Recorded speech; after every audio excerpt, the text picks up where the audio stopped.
Hey guys, it's Dick here again today from All Dicked Up, and today I'm going to be talking about a 2020 Can-Am Maverick Trail 1000, and I'm going to give you 3 things I like about it, 3 things I don't like about it, and just give you kind of an overview of what kind of machine it is. If you're considering buying one, hopefully this video helps you out, it gives you some kind of value. Before we get on the video, can you guys do me a huge favor? Go down there, it's free, just hit the subscribe button, maybe throw me a comment down below, tell me you hate the video, like the video, whatever. I read all the comments and I try to respond to all of them. So thank you guys so much for watching, and let's get right to it. So first thing I want to talk about on this Can-Am is that I was super impressed with just it overall. Like I was kind of like, dang, this is actually pretty well built for a side-by-side. As you guys know, CF Moto, not so well built. It really felt chintzy, especially when you go and get into this. It was like a total shock. So all I have to say is already, I can't even tell you guys about this machine yet before I tell you that the build quality was probably one of the best I've seen. I'm still a Honda snob, so I still say Honda's a better quality machine. But again, you're paying more and getting less a little bit with the Honda. This is much quicker, feels like it has a lot of power. At least it feels that way. It is CVT, so that gives you that more of a trail riding experience. But let's get right to it. This thing is the 1000cc. These start around $15,000. This one does have a power window and some extra stuff on it from Can-Am. This one's about 17 grand, all said and done. Then there's some accessories aftermarket they put on here, like the light. This one does have a Can-Am power window. That window does go up and down. It's pretty neat. They actually put radials on this. This machine has about 800 hours or 800 miles on it now. So it is a used machine, but it's really, really nice, and it's really quick for what it is. So yeah, let's get to it. This thing has 75 horsepower being the 1000cc. The 800cc actually starts at 11,500. And the doors, I guess, are different for the 1000cc. They give you better doors standard, so I guess maybe that's why the big price increase between 11,000 and 15,000 for that extra 200cc.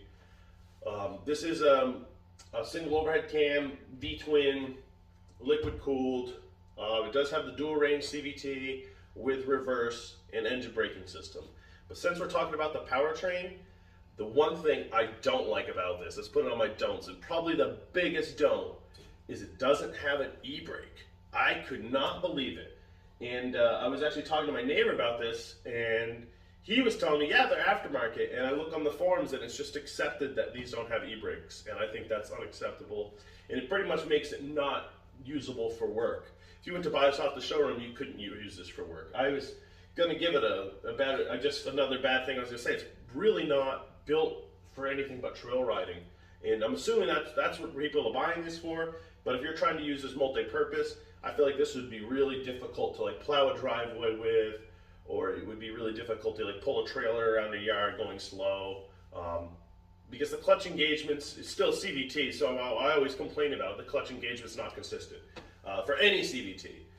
They are pretty close to consistent, but you don't really know with weight. It's going to change a little bit. If you're trying to get in tight to trees or pull or back up, it'd just be a little more difficult than it would in a geared machine. That's all I'm saying. But this thing's top speed is supposed to be 70 miles an hour, and I believe it. I took it out for a spin. I'm going to show you guys that clip now. All right, guys, on a closed course, I'm going to go from a dig, a little bit from a dig. I don't want to chew up the belt. I'm going to go a little bit of roll, and I'm going to give it to you, and I'm going to yell out my speeds. You guys ready? Here we go. 10,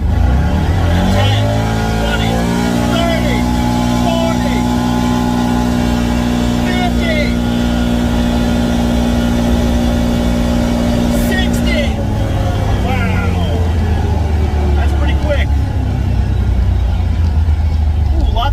In here, they've definitely been on some trails, but that was 60. It definitely felt like it had more, as you guys can tell. It didn't hesitate getting there. So let's give it a little quick run back.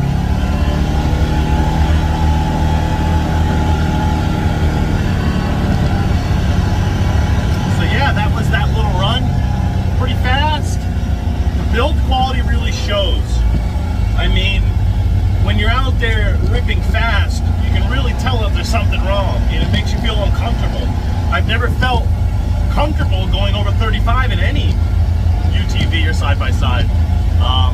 you know your risk, but with this, it's pretty easy to do 50. I didn't feel scared at all.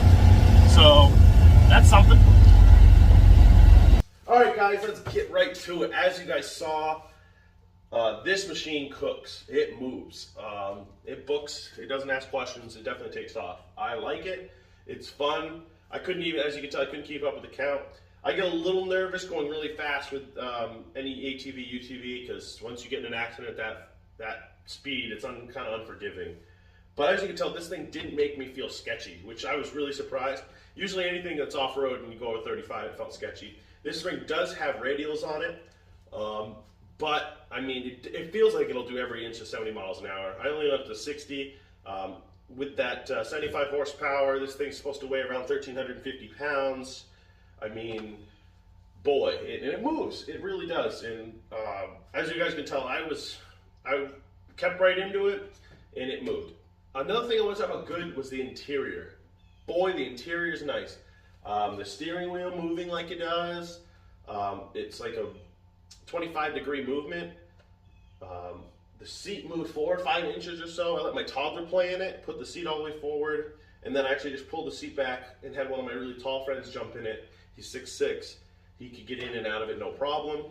I'm pretty impressed with the interior. Overall, I feel like you could ride all day and be super comfortable. You would have no problem riding trails with this. I think this would be really hard to use around the yard, like I said before, to plow or do stuff like that. If you're plowing and you don't have to get out, then yeah, it probably would work. But if you had to get out and adjust the plow or do anything like that, or unhook a trailer or undo stuff, this would be a little bit, I'd say we'd go with a gator or something that you didn't have like the doors like they do. And just the seat position is just more difficult than sitting straight up to get in and out. It's like minivan seating, that's what you want for around the yard. This doesn't have that. This is more comfortable and definitely works really well. Another thing I wanted to say that was really good, I cannot stress enough, is the build quality was really high. I really liked it. It was fast. This thing had tons of power. That's what I have to say. It's fast, tons of power. Build quality was great, and the seats and the tilt steering just blew it away for me. That's really what sold the deal on it, this being a really good machine. The noise wasn't too over the top for what it was inside. They're all a little noisy. The Honda's pretty quiet, as everyone knows. It's way quieter than every other rig. But with these, you want a little noise, and it wasn't so ear-deafening like the CF Moto. But let's talk about 3 things that are bad with this. Tie rod ends are weak. They're really thin. I can look at them, but they probably designed that as a weak point, helps us protect the rig. Just like cars, makes sense, but they look really, really weak. And I've heard online people complain about it. Another thing is it's not a true 4-wheel drive, and that blows my mind. Still great, still good, but it's not a true 4-wheel drive, so if you're really trying to go out there mudding and stuff, you have a little bit of a difficulty sometimes. But yeah, I was a little surprised with that. It is an off-road machine first, but I think they want to do performance, so when you're after it, it drives better, which does make sense. I guess it's some kind of limited slip, but you definitely could feel it was not a true 4-wheel drive. And then there's a lack of standard stuff they offer with this. Like an e-brake. That's my biggest concern and issue, is there's no e-brake. This thing's supposed to tow 1,500 pounds and doesn't have an e-brake. So if you had a trailer behind it towing around your yard and you're parked on a hill, no e-brake, I don't know how you feel, but I don't think I would trust it 100%. Maybe you guys would. Maybe it's a good enough design, but it doesn't have an e-brake, and it just makes, if you're working like in front of this thing, it could run you over and kill you. Would you trust it? I don't know if I would. Just because it's just, you want that, I guess they sell them aftermarket, I guess it's very common, but I think that's kind of chintzy. Like, why not put an e-brake in a rig? Maybe I'm just old, not just like Hondas, but the e-brake. But besides that, this is a really solid rig. I would suggest people to buy this. This one is equipped, like I said, with the power windshield, at the top. It does have a couple other stuff. They put some aftermarket mud flaps on here, which really help keep the mud down on the front and back. They have an aftermarket light, but they don't really give you a lot from the factory with these. Like I said, there's not a lot of factory options. They give them a factory winch. You have to pay for just about everything. You look online, they don't give you much of the standard rig. You really have to pay for it. So that's why this one was around $17,000, and then they put some extra add-ons as well. They've already changed the tires and put some lights on. Really tasteful upgrades, something that actually will help. But I really hope this video helps you guys. If you guys can, smash that like button. Go down there, comment, tell me you hated the video if you did. But either way, I appreciate you guys watching. Thank you so much. I hope you guys enjoyed this 2020 Can-Am.